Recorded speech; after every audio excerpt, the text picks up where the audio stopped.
Perché sur la commune de Saint-Martin-le-Vinoux, à l'entrée nord de Grenoble, la Casamore apparaît comme une curiosité exotique au sein d'un paysage alpin. Et pourtant, la villa Magnolia, son nom de baptême au 19e siècle, doit son succès à l'or gris, le ciment. Une particularité qui, associée à la ténacité de sa propriétaire depuis 1981, lui vaut de concourir pour le loto du patrimoine. Lilian Veillé. Elle a été choisie pour représenter l'Isère au loto du patrimoine.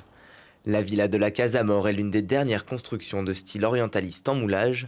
C'est ce cas si particulier, si rare en Europe, qui a intéressé Stéphane Bern et la Fondation du patrimoine. En 86, ça a été classé monument historique pour les deux intérêts, c'est-à-dire l'or gris, le ciment, ces prototypes de maisons bâties que sur des moulages, et puis ce style orientaliste si étonnant dans les Alpes, mais si étonnant en Europe, parce que le mouvement orientaliste, il y a eu beaucoup de maisons, elles ont toutes été détruites, abandonnées. Sélectionnée parmi près de 1000 sites candidats, dont une quinzaine en Isère, la Casamore héritera d'importants financements après le loto prévu le 14 juillet.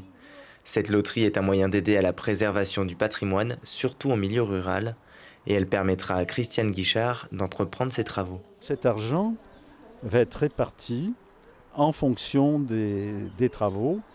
Donc la Casamore est assurée d'avoir une somme, laquelle je ne peux pas vous le dire. Parce que j'en sais rien. Ça va dépendre du loto, bien sûr. En 2018, la cagnotte s'élevait à 22 millions d'euros, ce qui laisse présager des financements importants pour reconstruire la villa en péril.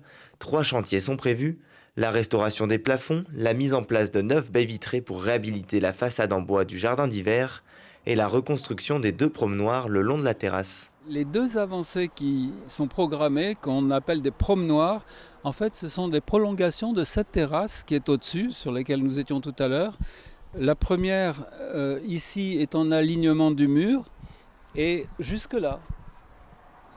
Et donc c'était un promenoir, une avancée qui prolongeait la terrasse jusqu'au bout là, jusqu'au bout de la parcelle. Le loto du patrimoine devrait financer en partie ces travaux qui s'élèvent à 277 000 euros.